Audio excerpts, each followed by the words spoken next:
사이클런의 데이터 세츠라고 하는 모듈이 가지고 있는 예제들을 가져올 수 있는 함수가 있어요. 로드로 시작하는 함수들이 있는데, 그 로드 아이리스라고 하는 함수를 이용하시면 아이리스 데이터 셋을 가져올 수가 있습니다.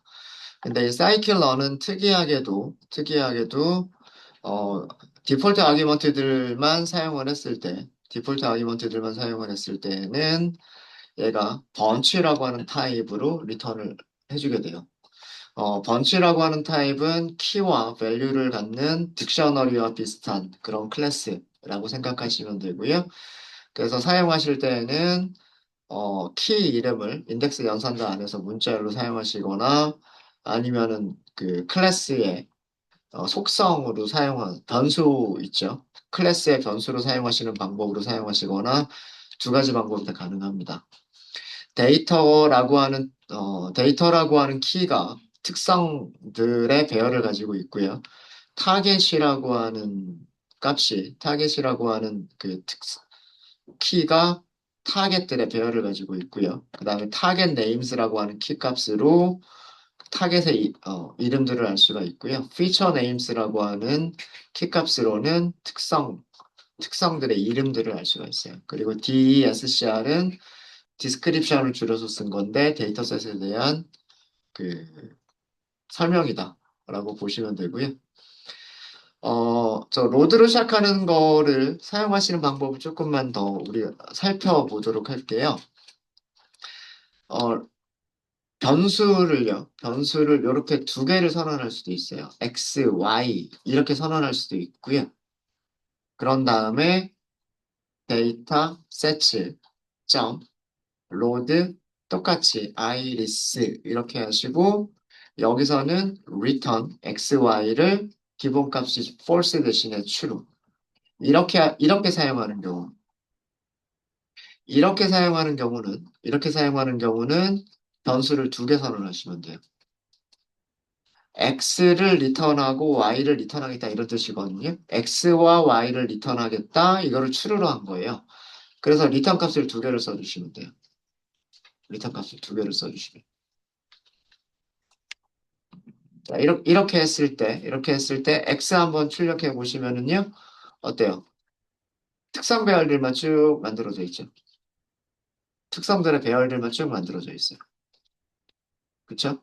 그 다음에 y를 출력해 보시면 0, 50개, 1, 50개, 그리고 2, 50개 이렇게 이루어져 있죠. 그러니까 이렇게 사용하시는 방법은 번치로 리턴을 받는 게 아니라 얘는 그 특성 배열 X와 그 다음에 타겟 배열 Y를 리턴 받, 어, 를, 어, 리턴할 때 사용하시면 돼요. 그러니까 우리가 뭐 특성의 이름 이런 거 다 필요 없고, 그죠? 특성 이름 필요 없고, 타겟 이름 필요 없고, 그냥 오로지 X하고 Y라고 하는 배열만 있으면 좋겠다. 라고 할 때는 이렇게 간단하게 하셔도 되는 겁니다. 되셨죠?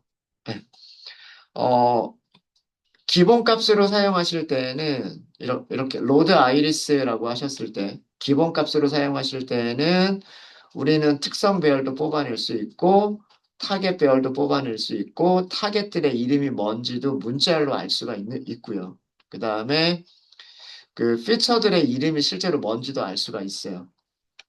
그러니까 첫 번째 컬럼이 무슨 값인지, 두 번째 컬럼이 무슨 값인지, 세 번째 컬럼, 네 번째 컬럼 무슨 값인지를 다 알 수가 있죠. 알 수가 있는 건데, return xy를 추루를 해버리면 그런 것들 다 알 수가 없는 거예요. 다 알 수가 없고, 그냥 특성 배열, 2차원 배열, 그 다음에 타겟 배열, 1차원 배열, 그냥 이렇게,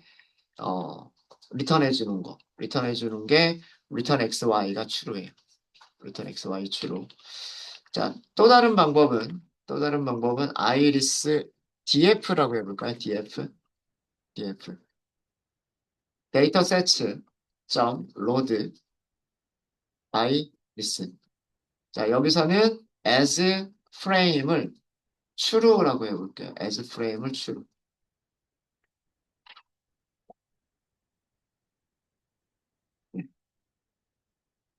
그리고서 iris df를 출력해 볼까요? 아, 죄송합니다. 똑같군요. 어, 프레임. 아, 얘는 뭐냐면, 얘는 그대로 번치를 리턴하는 거는 맞아요. 그대로 번치를 리턴하는 게 맞는데, 타입 한번 출력해 볼게요. 프린트. 아, 그럼 얘는 아이리스, 네. 타입, 아이리스, df.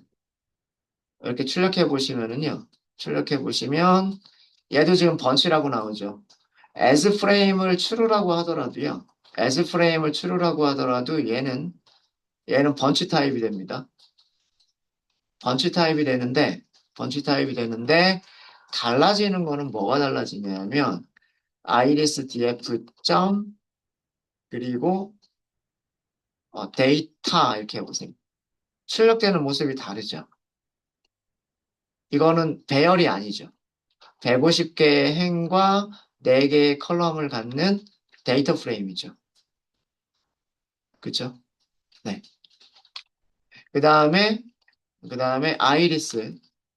아이리스 df 점, 타겟. 이것도 한번 보세요.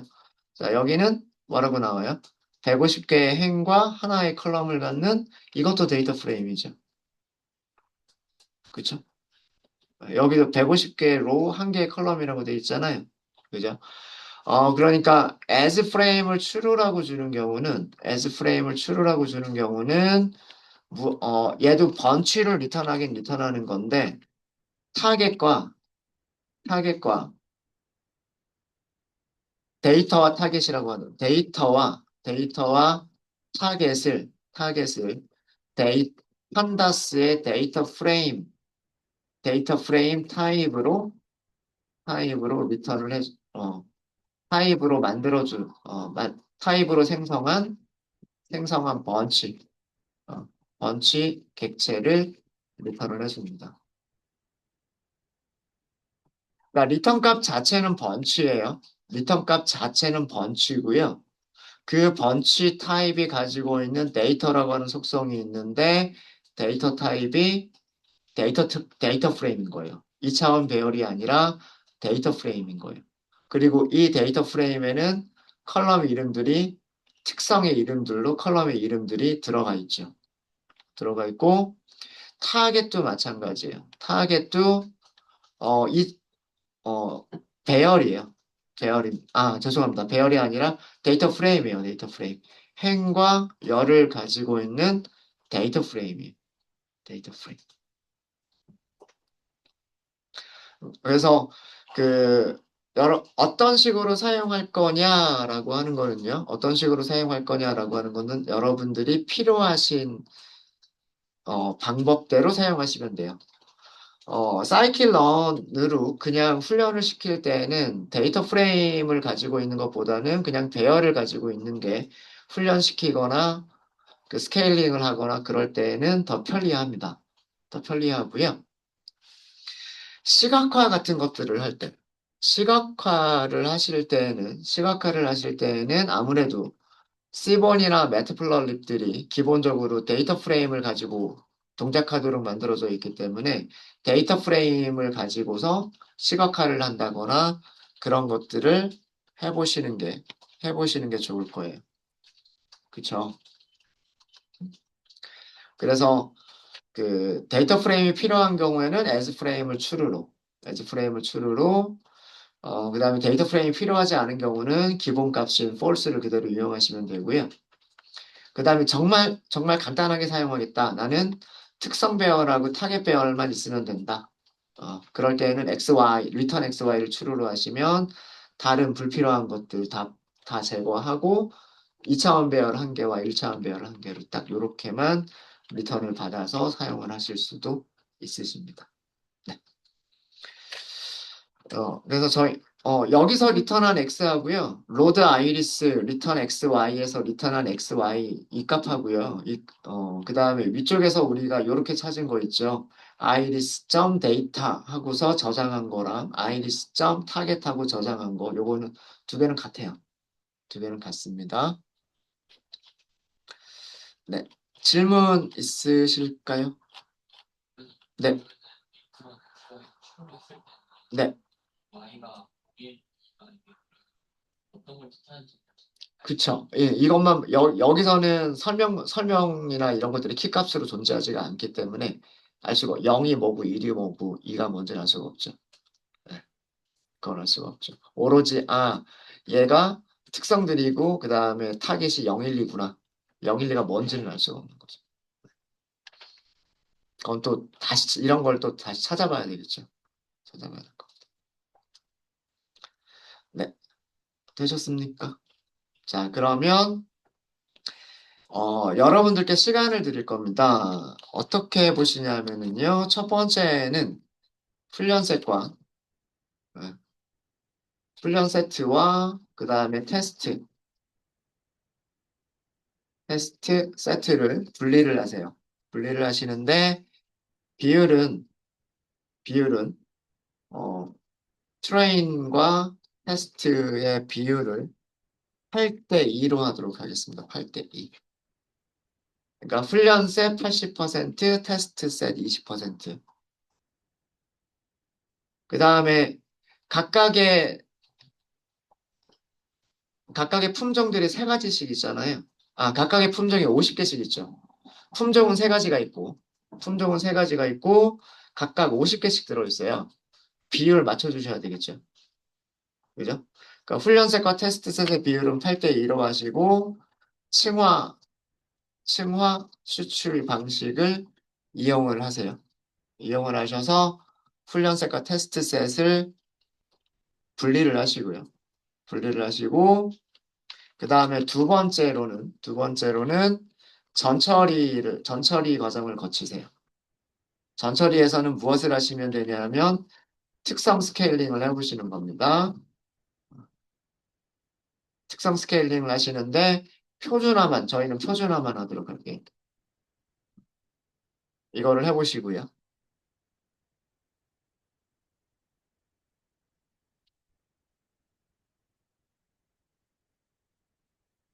네. 그 다음에 세 번째 단계는 KNN 모델을 생성하고 훈련하고 평가를 해보시는 거예요. 평가는 두 단계로 해보셔야 되겠죠. 훈련 세트에서는 정확도가 몇 퍼센트가 나오는지, 테스트 셋에서는 정확도가 몇 퍼센트가 나오는지를 비교를 해보셔야 될 겁니다.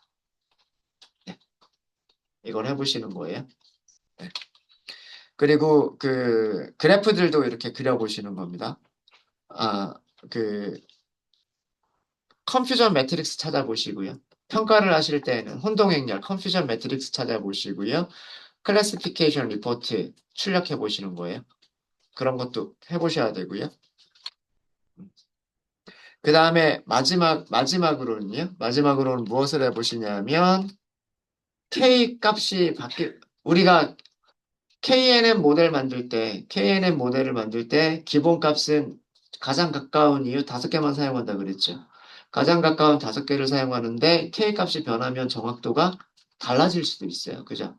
그래서, K 값의 변화에 따른 정확, 어, K 값에 따른이라고 할까요?